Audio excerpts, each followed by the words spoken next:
UP के परिषदीय विद्यालयों में सोमवार यानी आज से शिक्षकों कर्मचारियों के डिजिटल अटेंडेंस शुरू होगी, लेकिन शिक्षकों ने इसका विरोध करना शुरू कर दिया है।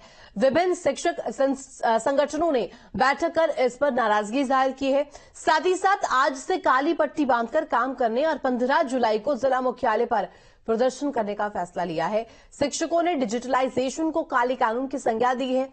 साथ ही इसके खिलाफ 8 से 14 जुलाई तक शिक्षकों के काली पट्टी बांधकर काम करने और 15 जुलाई को जिला मुख्यालय पर धरना देने का निर्णय लिया गया है।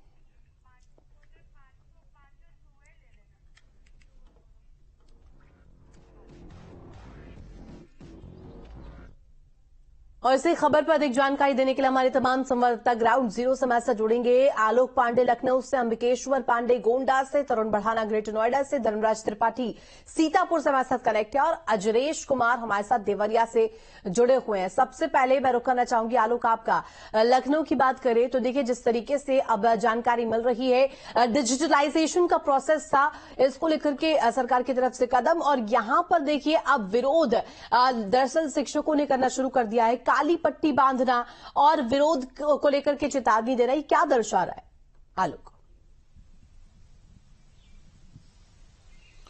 बिल्कुल, देखिए जिस तरीके से डिजिटल सिग्नेचर को लेकर के विरोध कर रहे हैं बेसिक एजुकेशन के उसमें, ये विरोध इस बात का है कि उन्हें सिग्नेचर करने का मतलब वो बता रहे हैं कि जो उनकी निजता है, जो उनकी प्राइवेसी है, वो भंग हो रही है। लेकिन वो कैसे भंग हो रही है इस बात को वो कह नहीं पा रहे हैं। और दूसरा सबसे अहम बात यह है कि सरकार पिछले कुछ सालों से लगातार इस बात के लिए कोशिश कर रही है कि बेसिक एजुकेशन, माध्यमिक एजुकेशन, इनकी क्वालिटी को बेहतर किया जाए, बढ़िया किया जाए। बाहर जो बच्चे गरीब हैं, बाहर पढ़ने को मजबूर हो जाते हैं, प्राइवेट स्कूल्स में पढ़ने को मजबूर हो जाते हैं, आखिर वो प्राइमरी में और माध्यमिक में एडमिशन लें और यहाँ पे पढ़ाई का जो लेवल है उसे और बेहतर किया जाए। डिजिटल सिग्नेचर को लेकर के जो टीचरों का एसोसिएशन है वो विरोध आज से शुरू कर रहा है, क्योंकि उसे लगता है कि ये कहीं ना कहीं उसके प्राइवेसी का हनन है। लेकिन ये प्राइवेसी के हनन से कहीं ज्यादा अगर देखा जाए तो कहीं उनके अटेंडेंस को लेकर के किस तरह से दूर दराज के जो इलाके होते हैं जहां संभव नहीं है कि हर चीज को चेक किया जा सके, डिजिटल की बात अगर आजकल हम करते हैं तो उसी की साइंस की टेक्नोलॉजी की मदद से सिग्नेचर किया जा रहा है। ये जो विभाग के अधिकारी हैं वो बता रहे हैं कि इसमें कहीं कोई गलत बात नहीं है। और भी ऐसे बहुत सारे जगह हैं जहां पर डिजिटल सिग्नेचर का, डिजिटल प्रेजेंस का चलन है। तो उनका कहना है कि वो बेहतर करने के लिए बेसिक गहन सवाल भी खड़ा हो रहा है कि जब इस तरीके से व्यवस्था अन्य जगहों पर भी की गई है तो डिजिटलाइजेशन से आखिर क्यों दो राय यहां पर रखी जा रही है, विरोध क्यों दरअसल किया जा रहा है? अंबिकेश्वर का रुख करना चाहूंगी। अंबिकेश्वर, देखिए जिस तरीके से अब विरोध तेज हो गया है, लगातार इसको लेकर के अब आवाज उठ रही है, डिजिटलाइजेशन को लेकर के जिस तरीके से रुख रखा जा रहा है कि उनके प्राइवेसी का हनन दरअसल हो रहा है। अगर बात गोंडा की जाए, यहां पर क्या हालात है, शिक्षकों का क्या मानना? देखिए, यहाँ प्राथमिक शिक्षक संघ और जो माध्यमिक शिक्षक संघ है वो मिल करके इसका विरोध कर रहे हैं। उनका कहना है कि पहले तो जो सरकार की व्यवस्था है उसको सुधारी जाए। 4000 से ज्यादा जो टैबलेट्स दिए गए हैं, उन टैबलेट्स के सहारे शिक्षकों को अपनी हाजिरी लगानी है। वो टैबलेट्स पे वो अपनी सेल्फी लेंगे और वो सेल्फी लेकर के उनको 7:45 से 8 बजे के अंदर उस पर अपलोड करना होगा, वरना उनको अनुपस्थित मान लिया जाएगा। क्योंकि अभी मौसम खराब है, इसलिए निदेशक द्वारा आधे घंटे का गैप दिया गया है, मतलब 8:30 बजे तक वो अपनी सेल्फी लेकर के भेज सकते हैं। जो प्राथमिक शिक्षक संघ के जिला अध्यक्ष हैं विनय तिवारी, उनका कहना है कि जो ये सेल्फी लेकर के हम भेजेंगे, इसमें कई महिलाएं भी हैं और कई अध्यापक भी हैं, पुरुष भी हैं। लोगों का अपना सेल्फी को लेकर के विचार है कि जो है वो तरीका बदला जाए। फोटो लेकर के भेजने का क्या मतलब है? कोई और तरीका निकाला जाए जिससे सवाल खड़ा होगा भी।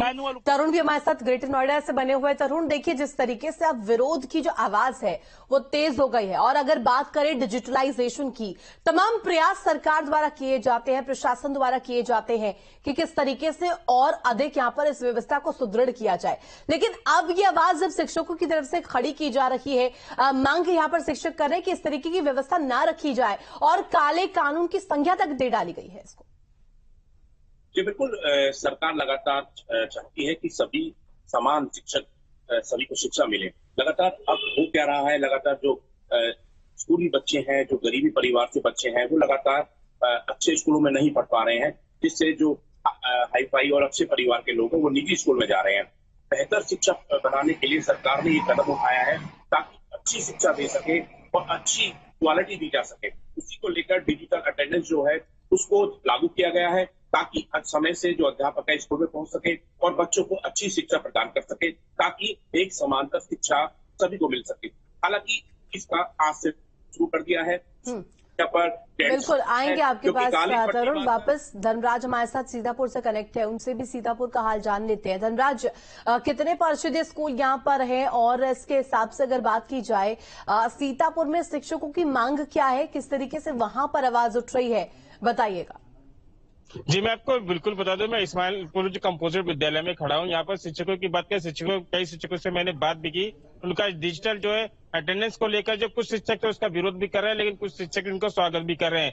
ग्रामीण अंचलों की बात की जाए कि वहाँ के शिक्षक की जो टाइमिंग शायद 45 से 8:30 कर दी गई है, क्योंकि वहां तक समय से टीचर नहीं पहुंच पाते और उनको सेल्फी लेकर जो है अटेंडेंस लगानी है। हमारे संग एक टीचर वो भी मौजूद, उनसे भी जान लेते हैं। सर, ये जो आज सेल्फी जो अटेंडेंस लगने जा रहे हैं, डिजिटल अटेंडेंस होगी, जी कैसा मानते हैं? ठीक है। देखिए, हमारे प्रधानमंत्री जी का सपना है कि हर चीज डिजिटल हो, तो बेसिक शिक्षा भी हमारा डिजिटल इंडिया की ओर अग्रसर है। ये स्वागत योग्य कदम है।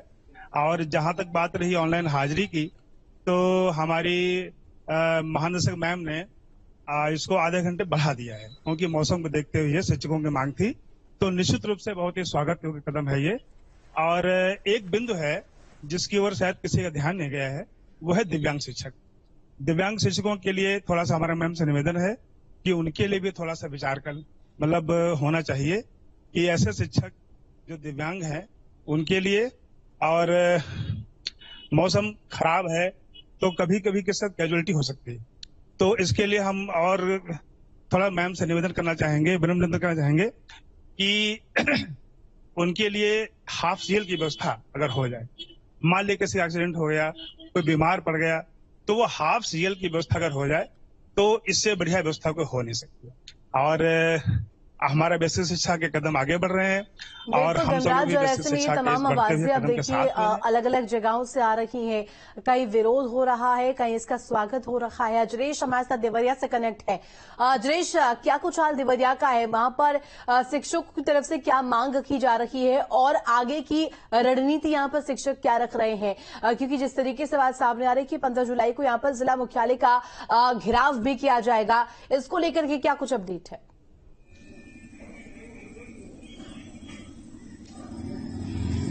जी, आपको बता दूं, देवरिया जनपद में शिक्षक संघ लगातार ये धरना प्रदर्शन और इसका विरोध भी कर रहा है, क्योंकि ये एक सबसे अच्छी व्यवस्था है जो ऑनलाइन जो उनका सिग्नेचर होना है। इससे स्कूल की जो गुणवत्ता है उसमें बड़ा बदलाव आएगा, बच्चों के प्रति जो शिक्षक है उनका रुझान होगा। ऐसे में कई लोग इसकी सराहना भी कर रहे हैं, मुख्यमंत्री का धन्यवाद भी दे रहे हैं और बहुत सारे ऐसे अध्यापक हैं जो इसका विरोध कर रहे हैं। जी बिल्कुल अजरेश, आपका बहुत शुक्रिया तमाम जानकारी के लिए। आलोक, आप हमारे साथ बने रहे, धनराज आप हमारे साथ बने रहे, कुछ और खबरों पर आपसे अपडेट लेंगे।